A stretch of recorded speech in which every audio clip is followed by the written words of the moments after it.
Tutorial on how to solder. Two things you're gonna need: soldering iron. Cheapest one I got, like $5 at fucking Menards. Cheap.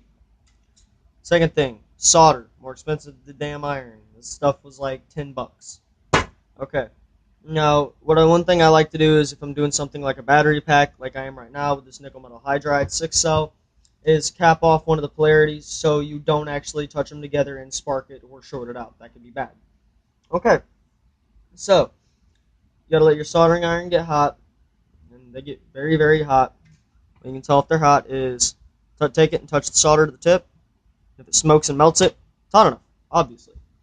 Okay, so one thing I like to do when I'm doing it is actually taking the wires and pushing them together, almost where they come out like that,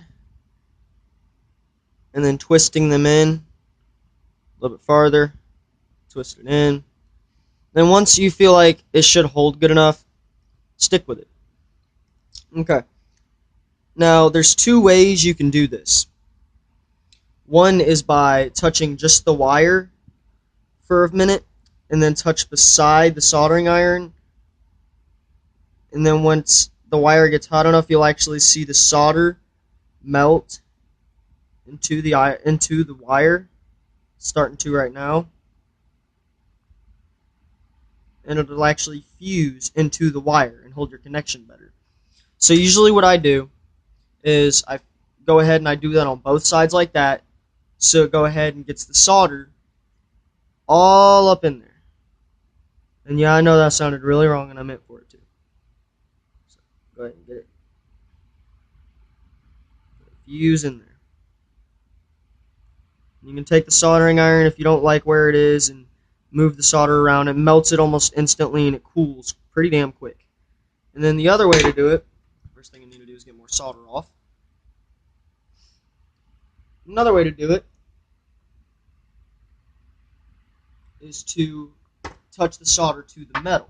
But when you do that, the only downfall is it doesn't really get to the inside because the wire's not hot. So what we're going to do, barely hold it above, and touch the solder to the actual iron. And then you can drag the solder wherever you want just to coat on the outside. And I notice it makes the connection less breakable over long periods of time than if you were to just do one or the other. And it's really, really metallic-y whenever you first put it on, and then it cools almost to a silver, more or less than chrome. And I usually do coating it on the inside, once on both sides, and then coating it on the outside, once on both sides, to do my solder. And you don't even have to use a lot. Just use what's necessary to make sure that the connection is not going to break. Like I said, move it around if you have to. That actually helps you save solder. Okay. Now, back to the polarity thing. After it cools down, blow on it for a second. Don't take long. Once it cools down, I don't have any shrink wrap right now, so what I'm going to do is I'm just going to electrical tape it. It works. I've been doing it for the past couple weeks since I ran out of freaking shrink wrap. Just electrical tape it, so that way the polarities don't touch together and fuck shit up. And then once you do that, you're safe to take the other cap off.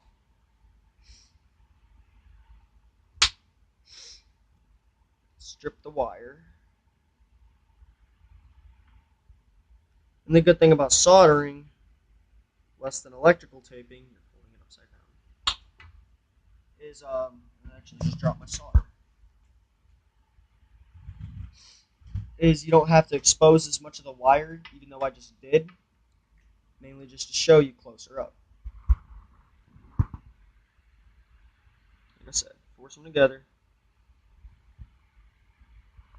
It's nice and tight. And then, I like to do the inside coat first, because it makes it easier to get into it. Throw the wire for a second, closest to the middle. That's where it hits best at. And just hold it down. The closer you can get to the iron without touching it, the quicker it'll be. Until it's starting to melt.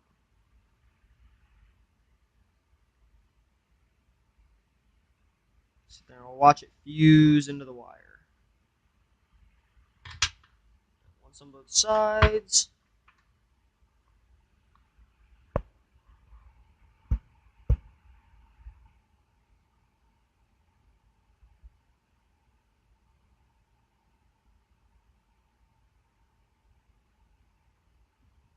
Sometimes if you have to, if it takes too long, just go ahead and touch it to the iron and it'll go ahead and start to do its thing.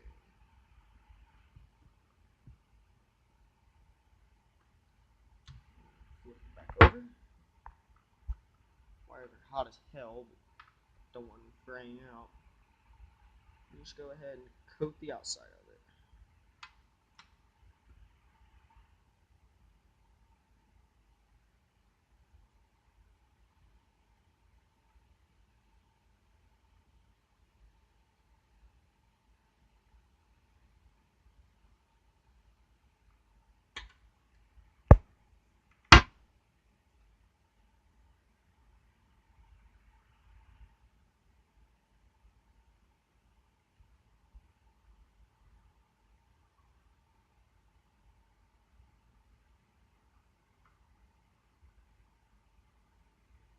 And that's all there is to it. It's not hard. Um, Really, the only thing is, at first, I was a little nervous about learning it, because I work a lot with battery packs, and I don't know, working with a 2-cell LiPo, you can catch shit on fire very, very, very quick.